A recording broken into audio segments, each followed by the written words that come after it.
Welcome to Horror Movies with TNA. Each episode, we're going to pick a film, talk about it, and rate it. Word of warning, there will be spoilers. This week, we're talking about... In the same year that Stevie Babes was giving us E.T., Harry Bromley Davenport was giving us a film that had in it everything that Spielberg's film lacked. Clowns, panthers, tanks, action men. This is XTRO. It's great stuff, isn't it? This is all good stuff. Right. I run out a page on this one. You will do. So, yeah, I mean... You had nothing to say on the previous films, but there's lots to say. Have we watched this before? I thought that. I don't think I have ever seen it before. But we did get it out of the video shop many years ago on VHS. This is a boring story, so I'm going to finish it. So we nearly watched it. Just cut the rest of it out. Just jump to me saying, stop the story and do your usual vinyl scratch. Yes, we rented this 25, 30 years ago, but never got around to watching it because the quality was really bad. And now we've finally got around to watching it in 2021. Yeah, I think it was either classed or was on the edge of being classed as a video nasty. There's bits in it that are quite grubby, so I can imagine why. If Inseminoid, which we reviewed in the last episode, was on the verge of being a video nasty, I would say this was definitely on the verge of being a video nasty. Yeah, let's just get it on with it, because it's not what I thought it was going to be, this film. Quite different. Let's get into it. XTRO from 82, directed by Harry Bromley Davenport.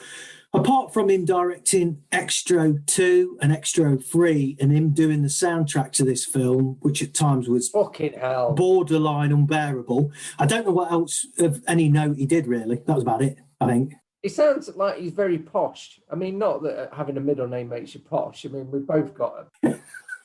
Harry Bromley Davenport, yes. But you know what I mean? He does. And that was the other thing I noticed. There was very posh people, or the kid, though, was the least posh. He was one of Fagin's urchins, wasn't he? But the mum's dead posh. Are you all right?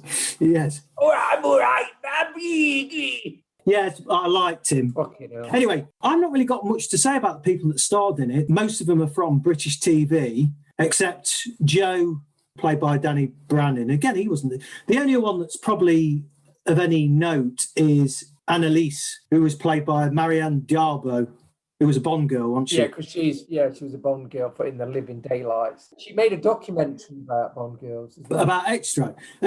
Do you think she had XTRO on her CV when she went for the job of a Bond girl? Not unless she was on about doing a porno afterwards. Probably not. Anyway, yes, so we've got Philip Sayer as Sam the dad, Rachel, that was the mum, played by Bernice Steggers, and then Simon Nash, which was Tony. She plays Pop. She what, sorry? She plays Pop. Bernice Steggers plays Pop. Yes, that's a very neat, that's a great story is that? I bet you Steggers plays Pop. So I just say it. Steggers plays Pop. Well, no, Steggers played Mum, not Pop. Oh. That was Philip Sayer. That's good, wasn't it? Simon Nash, the son, who we've already mentioned, who was great. I couldn't find anything else he'd been in, really. Joe, the American, was Danny Brannan. Yeah, I've already mentioned that. The Bond girl. The only other things of note was shout out to Peter Mandel, who was the clown, and Tick and Tock, robotics pioneers from the 70s and 80s, played the parts of without spoiling it, the action man was Tick and the alien was Tock. So there you go. But also, at one point, near the beginning. Yes, I remember the beginning. It's meant to be a bit where it's meant to look like a weird-shaped alien, but really you can see it's a bloke sort of doing what's it called in yoga when they go on the back, where you put your hands on the floor and your feet on the floor and you arch your back upwards. Is it the crab? I don't... Yes, probably. He was just doing that, but they'd sellotaped an alien head onto the back of his head, so it looked weird. Yeah, so Tock is Tim Dry, the alien, and Tick is I couldn't give a shit. Sean Crawford. Anyway, it's shit. Oh, and finally, Annalisa's boyfriend, Mike, was played by David Cardy. He used to be in Birds of a Feather, a British sitcom, and he was also in The Keep. He was about the only one that had been in a kind of like a horror film. That's it for the cast. Done. Who was that again? David Cardy played Mike, Annalisa's boyfriend. Oh, yeah, I did recognise him. I didn't write his name down. Anyway, you mentioned the music. Yeah, what do you think? Straight away, it sounded like a kid's film kind of music. And one of the examples is there's a bit where someone's running down the stairs and it goes, do-do-do-do-do-do. And you go, I get the general gist. And there's music all the time. There's either a drone or some crappy fast music. When they're running across it to look for the kid at one point, it goes, yeah, it's action. Fantastic. He's no John Carpenter. That's what I wrote. But this soundtrack on vinyl is freely available. Fucking Christ. Probably, it's just terrible, isn't it? There's some people like it. Anyway, let's get straight into it, shall we? That's all the housekeeping done. Where do we start? We start with an idyllic scene, country cottage. Dad Sam and son Tony playing in the garden. Great name. In the 70s, why would you call your kid Tony? Great name. They were playing in the garden with Katie the dog. The dog's whining, so he senses that shit's about to go down. At that point, Sam throws a stick in the air and it becomes suspended as it disappears in a flash of blinding light. What's happening? Like 2001. Well, exactly like 2000. Exactly like it. And it suddenly goes to night, doesn't it? Oh, it goes to night. We've got wind blowing. There's bright lights. The dad's acting. The dad and the son become separated, and there's a dramatic scene where the dad, poof, he's gone, vanishes. He's swept away. Yeah. They use bright lights a lot, don't they, in this film to obscure the appalling effect. I just think it signifies the unknown and it signifies suspense. And he's got a big bright light. Okay. So it set the film up nicely straight away. 3 years later, we've moved on for 3 years already. Tony the son wakes from yet another nightmare, drenched in sweat, still plagued with what happened 3 years earlier. Yeah. Traumatic, innit? I guess because it's a dream sequence, we can let it off, because you could say, well, why is he the same age in the dream sequence as he is now? He's like Bart Simpson. Never ages. I don't think if I have a dream, do I dream that I'm a younger person? No, I do that during the fucking day.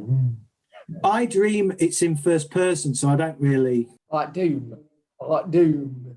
I very rarely dream where I'm in the... Shut up. Right, so he he wakes up. Daddy was taken, Mum. No, he left us. It's quite a bit abrupt. He'll come back. He still loves us. So the son thinks, quite rightly, he was abducted, and the mum just thinks he up and left. So she's a bit bitter. So we're in this London flat, because that's where they live now. They moved out the cottage, didn't they? And it's 3 years later. They're in this London flat. Joe is Rachel's new man. He's struggling to bond with Tony the son. He's an American as well. He's American, yes. Yeah. Yes. Yeah. And an awful actor. And I quite like him. He's kind of casual, kind of loose. He blows a bit of hot or cold, doesn't he? Certain things he has no effect, and certain things he goes mental. Like the person, his acting is quite temperamental, isn't it? It's up and down. He's struggling to bond with Tony a bit because Dad's shadow. Do you like the way I'm writing this? Because Dad's shadow still seems to loom over the family. It's like you write it in the book for the bastard. Do you know what? It's been long overdue, though, hasn't it? This story needs continuing.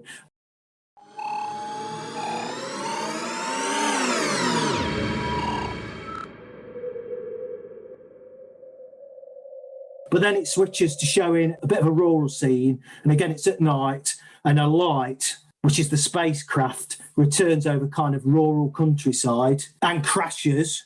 Yeah, let's talk about this. So what they've done, they've took a photo. It's called matte painting normally. And they cut out like a field with a few hills And then obviously they've just got a light and cut a bit of a shape of a triangle and gone. Woo.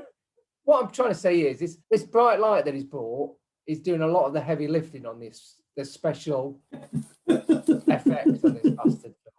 Yeah. And it sort of goes behind a hill and then gets obscured, and then generally someone just points a torch at the camera and goes, there you go, it's landed or something. I don't know. It blinded me. Harry Bromley Davenport was using every FX trick at his disposal, and one was a torch behind a bit of card. Absolutely startling effects. The spacecrafts crashed back down to Earth. And for some reason, from out of the ground emerges the alien. I wasn't quite sure why he was kind of emerged. He's like buried. Yeah, I didn't get that. Unless the crash had submerged him, let's not worry about it. No. The alien crawls out onto the road and ends up killing a couple. And then he gets run over. Well, then a passing car almost crashes into him. It kind of knocks him. I love the couple that got out of the car. The guy. If you've not written the words down, I have. Stay in the car! Get back in the car! Well, yes, he's gone off to investigate. And it walks a little bit. He doesn't even turn around to check whether she has got out of the car. He just says, stay in the car. And before he even looks, he goes, get back in the car. I mean, I feel he would say that anyway. You can hear him shouting his nuts off to her, and she just carries on going, oh, there's some blood on here. She just sort of wanders around a bit outside the car. So I can understand why he shouts at her. The guy discovers the alien kills him. It just kind of shows his face with a little bit of blood on it. Well, no, it does something below it. I rewound it. So the alien kind of shoots something into his face, and it has kind of blood below his eyes, and then the alien kills the woman, which is fairly uneventful. Although I did quite like the fact that when the alien had killed the woman in the car, the woman stayed in the car. Yeah. Later on, and she was kind of there as a passenger for about half an hour of the film, which I quite liked. He didn't bother getting rid of her. He still got paid for it. Could be, yeah. Yeah, and this is where I thought it was a bit slasherish, because I thought it was going to be. It ends up not being at all. So it's killed two people straight away. I thought, we're off straight away. This is quite good. Then it does a wander through first person, like you said, like you have in your dreams, through the trees to another woman's house in the country. It was a bit weird. You know why it was a bit weird in the film? I couldn't work out whether that he'd returned to the original cottage. It seemed like that, yeah. So the alien traipses through the countryside until it comes upon this house with a woman and a dog in there. The dog's name is Divine as well. Oh, yeah, I was going to ask you, because I wrote it down. I thought, it can't be Divine, but I couldn't be bothered to rewind to check. I think it was Divine. Oh, was it? Yeah. Again, that dog seems to sense that something's not right, and the alien breaks in. Right. Have you got something to say about that? Yeah. I picked up just one thing. You'll find it very incredibly interesting. The bit, so when she gives the dog food to the dog... She scrapes it off another plate, doesn't she? Yeah, she scrapes off a plate into a bowl. I noticed that. I mean, how much utensils are you using? Save some bloody water. There was, in the uncut version, she'd actually scraped it off another plate, into that bowl. I don't know. She could have just fed the dog off the plate. Who does that? She's gone mental. We both noticed it. I don't know. It's Divine, isn't it? The alien's obviously gone into the house and it attacks her, and it... Does it from under a table, doesn't it? Yes, it creeps out from under a table and she falls back, and then it puts its hand penis over her mouth and impregnates her orally. Yeah, I got worried at this. With his alien quick-acting space semen. But the trouble is, she's like on her back, because she's not back. She's on her back with her legs open, and you see this proby thing pointing out, and you think, oh, for God's sake, no. And luckily, it goes on her mouth. But it was far worse than Inseminoid that we reviewed in the last episode, pretty much. I mean, weirdly, I'm not sure. I mean, I never passed biology, but I'm not sure that's how it all works. It's an alien, isn't it? So at that point, the alien's done his bit. Shot us a load. We switch back to the family, and Tony wakes up at this point, again drenched, but this time drenched in blood, saying Daddy's hurt. Yeah, because he got knocked down by the car. Yes, and there's some kind of connection back to that because the son's completely drenched in blood, but not his blood, which is really weird, isn't it? Bullshit. Although they do say that Tony may have been playing a grotesque prank. Although if that's a prank, it seems quite an elaborate one to cover himself from head to foot in blood. But it's at that point as well we meet Annalise, the au pair, who, if I'm honest, apart from towards the end, plays no significant part in the film at all, actually. She's completely pointless. Yeah, except for one weird... I mean, like I said, there's a whole fucking mental bit that happens at one point. There's only one good joke where the doctor comes to look at Tony, and as the doctor leaves, he says to the au pair, and he says, "Good night, Mrs." question mark to ask what her name is, and she just says, because she's French, "Merci." So he says, "Good night, Mrs. Monsieur." That's the joke. I don't remember that bit. Switch back to the lady giving birth to a fully grown Sam. It's gross. It is gross, but it's really good. And the bit I liked is the fact that he bites through his own umbilical cord, which I thought was a really nice touch. It doesn't really give birth. It's more just breaks completely out. Well, I mean, a stomach goes the size of a very fake legs. It's like a snake having eaten an elephant. It's like, it's big and it bursts out. Yeah, it's quite disgusting. It is, yes, it is, because there's lots of bits of kind of like offal. I don't know, the detail, yes. And again, not wanting, because obviously we did just do this quite recently. Again, going back to Inseminoid, this is far worse, I'd say. Oh, yeah, you get to see more of this, I guess. Yeah. Well, no, you don't get to see any of that. Alien Sam, who's now been reborn, steals the car and the clothes of the couple that he killed earlier. Yeah, kiss bloke, as I've called him. What? Sorry? Kiss bloke, because he's still got his little red lines under his eyes. Get back in the car! But again, I liked it because he drives away with the dead woman still in the passenger seat. So Stevens... Yeah, he doesn't push her out or eat her or whatever, does he? He just sort of... Yeah, really good.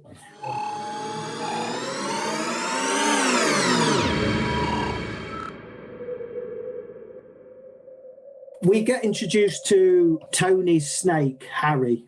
Oh, Christ. Oh, yeah, no, that's... It's not important at this point, but obviously the snake comes back later on because it escapes. Yeah, and then you don't really understand the importance, and then you kind of do, but only for one bit. Well, yeah, I suppose with the eggs, yeah. We're not trying to be cryptic. We'll tell you in a moment. Yes, exactly. Annalise drops Tony off at school. All the while they're being stalked by Sam, the dad. The body of the woman gets found in the car by a guy as well. So they found the body. Yeah, the bloke, when he's parking up, knocks into a car. I mean...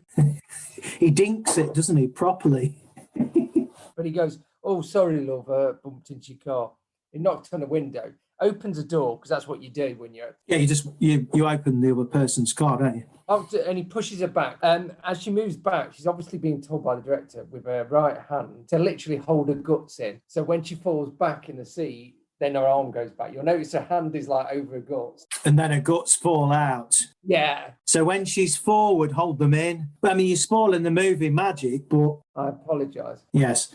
Yeah, it's a bit noticeable that she can move her hand for a few seconds after death. Now, I would love it if it turned out that Harry Bromley Davenport was the other guy in the car. Get back in the car! Can you do some research and find that out for me, please? No. All right, up yours.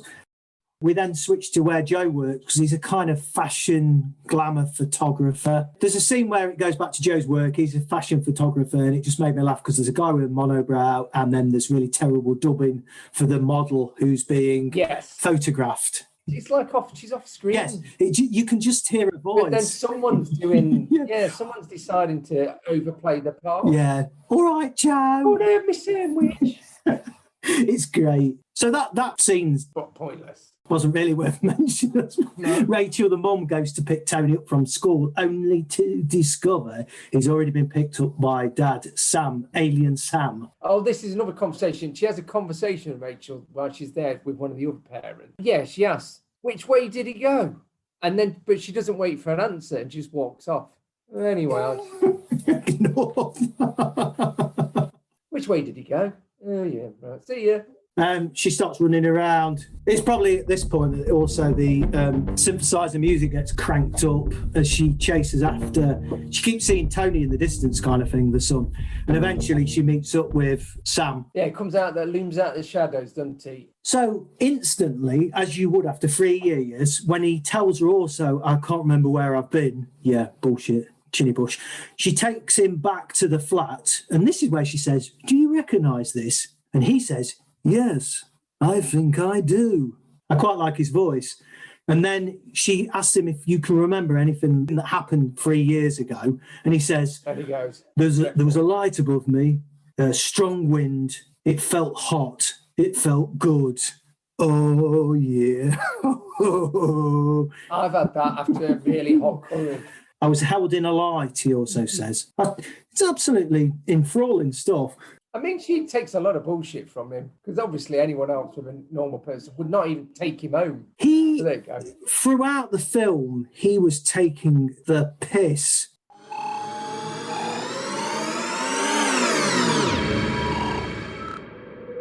Joe and Sam, so Joe the new man and Sam, alien Sam, clash heads, understandably. Well, not really. He wanders into the room, doesn't he? And Sam's already playing with his son. I think Joe's trying to be the bigger man. I disagree here because when Rachel's out of ear, you like this. But then when Rachel's out of earshot, he's like, when you're moving on. Like that.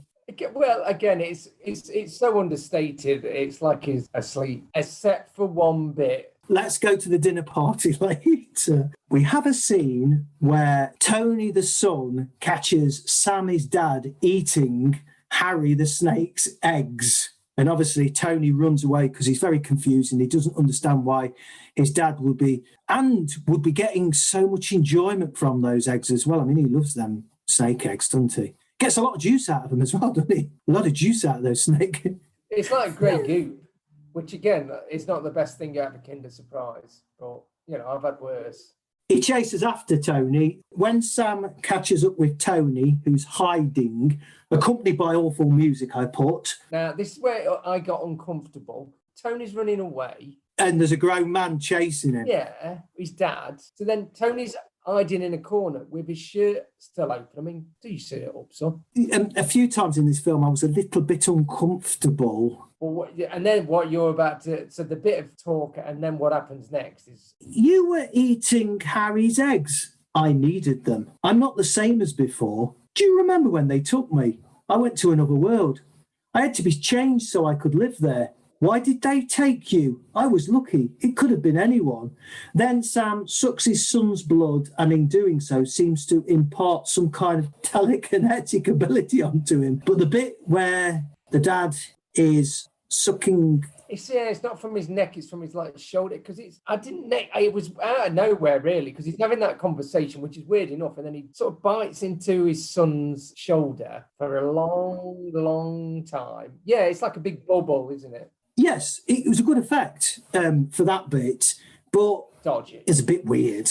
I was not happy with that bit, really. No. Tony's starting to discover the gift he's got from his alien dad because he started to make things like the spinning top in his bedroom because he's got lots of toys in his bedroom that come alive and do things. We're about halfway through the film now and we've got an intimate, let me say this now, we've got an intimate dinner party of Annalise, Joe, Sam and Rachel. There's a bit of conflict, a bit of friction, and then Joe announces, Rachel and I are going to get married. Sam, at that point, throws a bottle of wine at Joe. He properly throws it as well. It's not just like he passes it over to him. Well, yeah, but it's weird. It's not like that.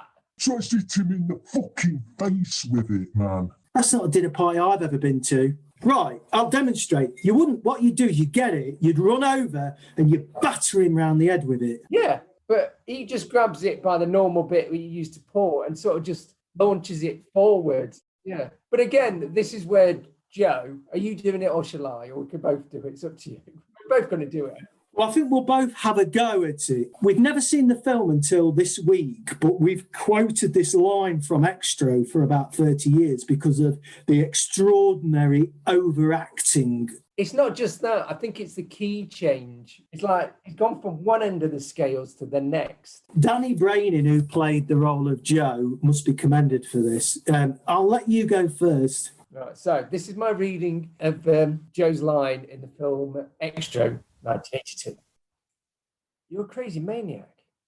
You're out of your fucking mind! That's very accurate. I think you'll find. Here we go. Because he rises out of his chair as well. That's the you crazy maniac. You crazy maniac. You're out of your fucking mind! Oh, yeah. Daddy. That's Tony. No, I'm Tony. He shouts from the bedroom. So the tension from the dinner party is cut by Tony's voice. Daddy. It started on its own, talking about the spinning top that he'd managed to move with his alien powers. Sam leaves the dinner party and goes and talks to his son. That's all it takes. If you think about something, you can make it happen. It's not even telekinesis. It's just... Well, that probably is, isn't it? Think about it. Well, no, because that means you can move stuff. Oh. He's doing far more than that later on, isn't he? Well, that's true, yeah. It's more like the kid off the Twilight Zone. Yeah. Who could just basically do anything. Oh, yeah, the movie one, yeah. Yes. You're a crazy maniac. You're out of your fucking mind. So Sam says that's all it takes. If you think about it, you can make it happen. And they agree that they need Annalise for something at that point. I mean, it doesn't make any sense at all right at the end. And I have been told there was 3 different endings, which I then watched on YouTube. Oh, you can tell us about those because I didn't bother. I knew there was other alternative endings. So at the point now where Harry's discovers he's got this kind of power, that's when things go crazy. Tony starts to employ his powers more and more, doesn't he? Yeah, I do. There's a bit of a weird bit where Sam sucks on a bit of gas. Yeah. So he's had a bit of snake eggs and then he gets down on the floor and sucks on like a gas pipe. Sucks on a gas pipe. I know idea. It could more than pointless. I don't know how to express how pointless that is, but do we need to know that? All the way through the film, Rachel and Sam are getting closer, and obviously the tension between Rachel and Joe is getting more, so it keeps that plays out. 47 minutes in, Tony is asleep. He wakes and imagines his toys are life-size. Piff, puff, poof. We've got the clown. The clown first appears with his razor spiked. Yo-yo, yeah. And his rubber hammer. It's bizarre. It is what it is. There's lots of scenes where the people and the things walk out of the dark, which I kind of like. There's like spotlights, yeah. And he gets on his keyboard again, does Harry, and does goes a bit crazy. Actually, that's the one thing he doesn't do, but he does like circus music, and it's from a different film, isn't it? It's just weird. But that makes it better because of it. When the snake escaped, it went down into the flat below to where Mrs. Goodman lives. She got scared by the snake and ended up killing it. She then returns the snake. Yeah, in a plastic bag. Minced up. It's not really worth returning it, is it, really? No, probably not. To be honest, she's just there for comic effect during all of it, even when she gets killed. Spoilers. Yeah, she's got an unidentifiable accent as well, but she returns the dead snake, and obviously then Tony, the son, has got it in for Mrs. Goodman. About 50 minutes in, Mrs. Goodman, the neighbour, gets a visit from a life-size action man figure kind of thing that knocks on the door, but actually then blows the door off, blows the lock out, played by Tick. Or Tim Dry. Or did he play the monster? Sean Crawford as Tick. She hides under a chair, doesn't she? Yeah, the settee. But she pokes her hand out, to get some chocolates. Cheeky chocolate. Which is obviously meant to be a comedy bit. She reaches out for some chocky. The life-size action man sticks a bayonet through the chair into her, and there's a splurge of blood. Yeah, multiple times as well. Yeah. Yes, just to make sure. Comical bit of her grabbing her hand out because she wants chocolate. I was expecting him to get on his keyboard and go, some comical music for when she gets good. Quack, quack, quack. To be honest, when the soldier first comes in, I thought, this is quite good. But then when he wanders round for a bit too long, and also, why is he robotic? I think it would have been better if, it sounds like I'm just wanted to see her dead, if he'd have just broken in and bayoneted her and gone. and it cut a very quick scene. But the fact it was meant to be like tense, which it wasn't. Anyway, he had a big plastic fucking face on, which you would expect because he's meant to be plastic fucking face. He got rubber gloves. Got plastic hands. What do you expect, Action Man? Anyway, no, because he had gloves on because he didn't want to leave any Action Man fingerprints everywhere. He's just killed a woman. Think about it. I mean, I don't know where he goes to later on. Where do you go to, Plastic Action Man? It's quite beautiful. I don't know. I don't know where I was going with that. Joe leaves. He's had enough. Joe leaves, he's had enough. Paving the way for Sam and Rachel to get even closer. Rachel finds a photo in the jacket that Sam had stolen. This was the only clever bit, actually. Yes, from the couple he killed earlier, and a big lump of cash. Not sure why it needed to show that bit, but there's a big lump of cash in his pocket as well. She questions Sam over it, but he just says, I can't remember, I don't know anything about it. Yeah. Like that. Just like any bloke if they get caught. She actually then goes and tells Joe about it. 56 minutes in, nearly an hour, Rachel and Sam. All right, no what? 56 minutes in, you twat. Rachel and Sam decide to take a trip out to the old cottage where they used to live to see if it can stir up any memories for Sam. Yeah, and Joe's all right with this. Well, by now, he's kind of distanced himself because he's already left a bit, hasn't he? So and they've left Tony the son with Annalise the au pair. Back at the flat where Annalise is just a bland scene where she's playing hide and seek with Tony. And Tony, she sneaks that bloke in, didn't she? Yeah, so her boyfriend's round, but Tony interrupts their loving session by saying, can we play hide and seek? So they go out and start playing hide and seek, Annalise and Tony runs out the apartment and goes down the stairs. So she follows him down, and then she travels back up in the lift, but the clown is waiting for her, Spidey style, in the roof of the lift and drops down onto her. Tony and the clown drag her away back into the apartment. But the clown gives her an extra bop on the head with the rubber hammer when she starts to wake up. Yeah. Well, I don't know. I really don't. And then Tony injects something into Annalise orally by what appears to be the young boy blowing on her tummy. And again, that's a bit gross and weird. Yeah, but because it's a young kid, I suppose. And impregnates her with alien eggs. Again, the effects are quite good on that bit. Yeah, to be honest, that's the best bit. Yeah, and because the boyfriend finds her later on in the bathroom with a load of alien eggs sort of sellotaped to her. Sellotaped, yeah.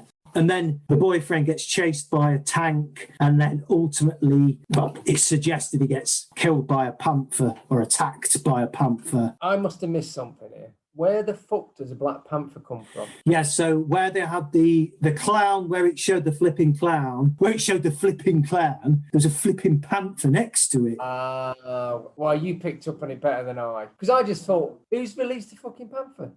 When did they get a panther? Big fucking cat. I mean, generally, if they were trying to kill people all the way through or capture people, get the bloody toy soldier and a small clown. Why don't you just get that panther? That'll do the job. I think if it just had been an alien with a panther, it'd have just been an alien panther. Ooh, that's a film. That's a film I want to watch. Alien panther. Back at the cottage, Rachel and Sam are getting closer, but Sam is starting to transform into the alien.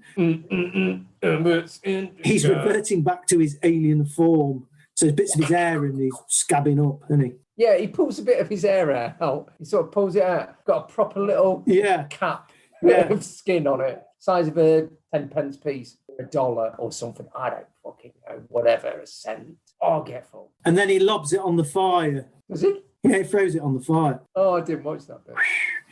Anyway, so it switches back to the cottage, and then we switch back to Tony and the clown. The clown's doing all the work as well. Tony's just sat there. They've seemed to have tipped. I didn't really understand this bit, but I'll go for it anyway. No. They've tipped the fridge on its back, and then the clown is pouring in some kind of gloop. I don't know if it's meant to be some kind of makeshift alien breeding centre. Makeshift. Some makeshift alien breeding thingy. And there's an incredible bright light There's always a bright light. coming out of the fridge. Rachel keeps trying to phone back to the flat, but the clown has disconnected the phone. She can't get hold of Tony, so she rings the caretaker, Mr. Knight. Mr. Knight, can you go and check on Tony because I can't get hold of him? This was pointless. So the caretaker goes up, knocks on the door, nobody answers. He walks away, and then he gets slashed open on the throat by the clown's razor yo-yo. Takes his vocal. Savage it is. I say savage, it's slightly okay. You know what that reminded me? That razor, like, yeah. Something epic. Oh, yeah, guillotine. Master the Flying Guillotine, no. Maybe this was part funded by Shaw Brothers. Oh, and so this is the scene where we go back to Annalise, the expectant mum. So she's still going through the old alien egg-laying phase of the gestation process. She's kind of hanging over the bath. Yeah, she's Yeah. she's now got tube. Yeah, where her legs. She's in like a cocoon, and she's got like a tube, and she's firing babies out with the clown acting as a midwife. I mean, when we say eggs as well, these are water balloons full of what's like a bit of licorice. No, it's alien babies. I just wrote, Yeah, all right. apparently this is going to be next year's Christmas Call the Midwife special, because the clown was there with a bucket catching the babies. Now I'm watching eggs in a bathroom with a short clown put in a fridge of green gunk. Full stop. You don't see that every day, do you? You don't.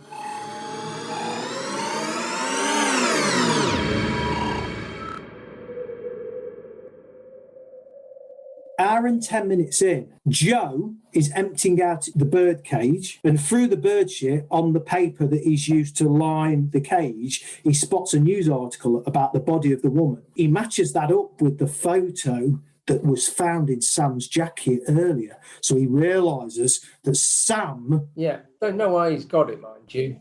What, eh? Because he took it. She handed it to him because Rachel said, oh, I found this in his... Okay, fair enough. He matches the face and he says, hang on, hold on, ha-ha, Sam's a twat. But actually, Joe says, oh, no. He does actually say, oh, no. Yes, he looks at the photo. He knows something's horribly wrong. He's matching it up. Oh, my God. In his head, this is all I mean. Oh, Jesus. And what he says is, oh, no. Not even that amount of effort. Look. You watch it again. He's only talking to himself. He's not playing to a crowd or anything. He's talking to himself. While he's discovered this, Rachel's phoned him to ask him to check on Tony because she's worried about him. And she hasn't heard anything back from the janitor, Mr. Knight. When Joe realises that Rachel might be in danger, he tries to ring, but Sam has melted the phone connector box thing with his hot alien powers. Yeah, he did that earlier on in the phone box. Callback. Literally, callback. Do you like what I did there? Callback in the meaning of I'm doing something that we talked about earlier, and callback in the meaning of it's a phone. Oh, fucking hell, I've got work Monday. Lockdown. Look, listen, the music's so jazzy. It isn't. Joe and Tony head to the... Because when Joe comes out of the house to race to the cottage to find out what's happening, Tony's on his bonnet. Hang on, listen. Sat on the bonnet of the car. Rachel and Sam are making love, but Sam's coming away. He's rotting away. They coming away, because that sounds wrong. They're making love, but he's coming away at the edges. But he still manages to complete his man mission. So he's going for it. And this bit's uncomfortable as well, because he just takes his clothes off, gets into bed and gets on with it. Whether she's happy or not, probably at the beginning, maybe, I don't know. When she notices he's all scabbed up, she's less keen. But he carries on, and she's like going, not really, I'm not so keen now. And he goes, don't worry. Oops. The worst bit about it is, as he completes his man mission, he seems to switch to Tony in the motorway to the cottage, and Tony's almost smiling. Oh, I'm glad I missed this bit. Tony seems to be smiling to himself. like, good on you, Dad, you've completed the mission kind of thing. I don't know. It's a weird scene, unnecessary. And then he smacks her as well. When she spots that he's turning back to an alien, she says something and he kind of backhands her, doesn't he, which is not great. Loses his shit. Sam's not right, and he's transforming into an alien. Well, he's changing anyway. Maybe it's like what it's trying to say is something far deeper.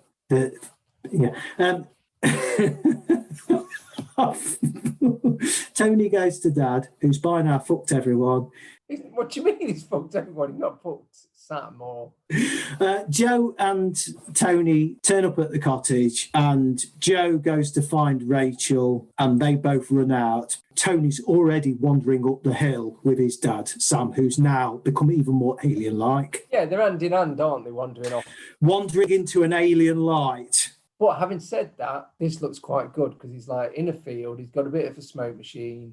Yeah, and it's kind of on the horizon. Coming through the trees, and she's like trying to chase after her son and that. Joe runs on ahead. Actually, this is the least scary film I think I've watched that's been called a horror film. But this bit I thought was a bit weird. And the makeup effects on him. I thought it was really good. When he was wandering away and Joe ran up and he started to screech, and he reminded me a lot of one of the phases in The Fly when Jeff Goldblum was changing into Fly. It looked a lot like that.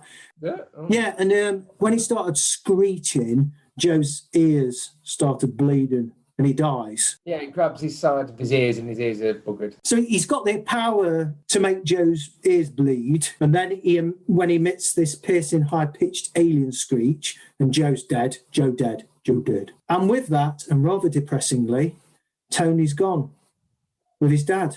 And even then it shows kind of Tony also morphing into an alien, kind of decomposing and rotting. Quite nice. Puts his hand on his son's head and strokes his hair. And we're going home, son. And obviously saying, yeah, you're going to bloody alien world, mate. Not Disneyland, but you know what I mean. It's a better place. So yeah, they literally walk off to the bright light sunset, hand in hand. It's just Rachel, the mum's obviously not too keen. Tony. Oh, Tony. So they've gone. That is the first ending, literally. So they go off into space, and you know when she sits down in the field and the camera sort of tilts up? Yeah. That was the original American ending. I kind of, in a way, wish it had ended there. Yeah, I do as well. Yes. So the second version is the one you're going to say, and I'll tell you the third. Oh, so this is the official ending, is where they switch back to the flat. For some reason, all the corridors, it's like a dream sequence. Didn't really understand it. Yeah, I don't mind it. It's very bright. Again, it's like he's got this light and he's pointed it at fucking stuff again. So the corridors of the flat are very bright white. The panther's still there. Rachel's wanders in, almost in a dreamlike state as well, to the bath where the eggs are. And she picks one up and, yeah, disturbingly, the baby bursts out and the arm penis goes over Rachel's mouth to do whatever it's intending to do. And that's the end. The fucking end, I wrote. Yeah, then he slams the door, which the slamming door was all right. I mean, it doesn't make a lot of sense, really. So I suppose he's trying to make more aliens, but he was never really an alien. He just transformed for their world. And then he had to sort of feed off people to survive or something. I don't fucking know. I'm trying to make some sense of this shit. So, yeah, so there's that ending. And the third ending is a bit similar to that one, which is she comes home, it's all bright light, but this time, instead of the eggs, it's lots of little Tonys, lots of Tonys. Oh. And she's got a bit of a belly, so she is pregnant. So they're all touching her belly. So I'm guessing all the Tonys are from the eggs. I like that better than... Yeah, I'm making it sound loads better. It's shit.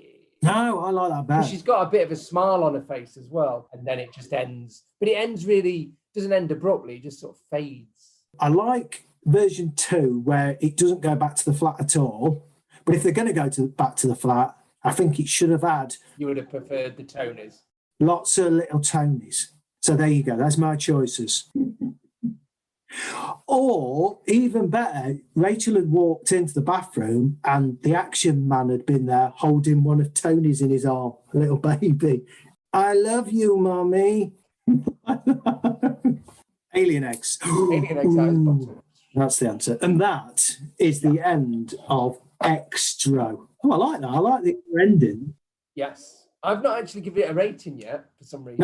No, No, we're not reviewed it yet. So that's the end of XTRO. Let's review this Alien movie. You go first, Tony. Tell me what you think about XTRO. It's weird. It's 3 films in a way.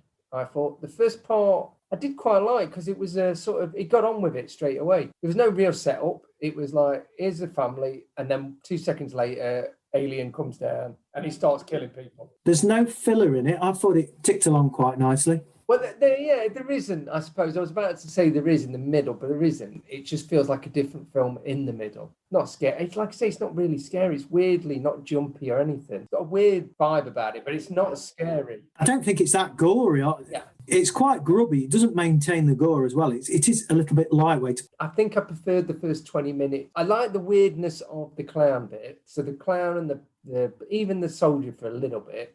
I'd not seen that before. Thought it was good. And then it sort of reverts back right near the end, like the last 5 or 10 minutes, back to what it was like at the beginning. But the middle bit, it's a different film, which I probably would have liked, but it just didn't feel like it should have been in this film.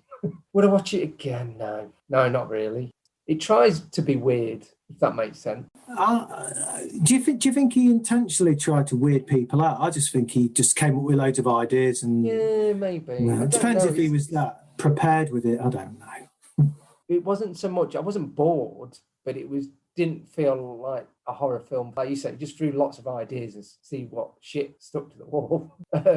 So I'm giving it, don't want to be too harsh, but I'm going to give it 4 out of 10. It's not a bad film really, but it's not a horror film. We've picked this film. How good is it out of 10? No, that's all right. We're rating horror films, you are correct, but whether it's a horror film should have no bearing on the mark, shouldn't it? Right, what do I think? I think I enjoyed it. I thought it was really good. I really did. It was entertaining. I think I'd recommend this to other people as well. I would say to other people, watch this, because I think you'll find something interesting. I can't imagine anybody would turn around and say they didn't find something in it that tickled their fancy. I think it's worth watching once. It's good curiosity. Fun. I don't know how you could not like it. It's good fun, isn't it? You've got a clown, you've got a life-size action figure, you've got aliens, you've got alien births. Yeah. Mate, I don't know. Maybe I was a bit harsh. What did I give him? Seminoid? I can't remember. I've not written it down in my book. Well, I will tell you now, it is light years, alien light years better than Inseminoid. So whatever you gave it, you should have given it more than that. Maybe I gave Inseminoid more. Can't remember. I think you may have done. There's no comparison anyway. They're not the same kind of film. They're just British kind of alien films. This is a better film because it's more entertaining. Oh yeah, Inseminoid is quite boring. It does the kind of the alien birthy bit quite well, and I like those little touches. I'm giving it 6.5 because I thought it was entertaining. What? Fucking hell. There's loads of bits of it that I thought were really good fun. Liked it. So 6.5. Oh. Yeah. Okay. Well, just because I gave it a 4 doesn't mean you shouldn't watch it. It just means wait, it's not very good. It just means it's not very good, really. Yeah. Well. Yeah. You said absurd made you physically ill.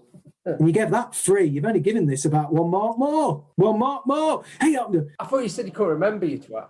Yeah, you're right. 3 out of 10. All right, 4.5 then. Oh no, I should be giving it 5 because I was going to give it an extra point. A good, entertaining film, alien film. Lots of memorable scenes. I give it 5. And I give it 6.5. And there's some good overacting. So yeah, that's XTRO. I've heard the other 2 films, XTRO 2 and 3 that he directed, are nothing to do. They're not actual sequels. And they're meant to be absolutely appalling. Yeah, so we're not obviously, if you're going to watch one of the 3, watch the first one. Good. Thank you for listening. Cheers, everyone. And if you have any ideas... recommend a film and we'll watch it and we'll talk about it. We'd really appreciate it. Thank you. Bye. Are you going to say bye? Is that it? Are you going to say bye? Oh, Did bye. you say bye? I don't know. I think I said bye, but I went like that. Bye. Yeah. Like that.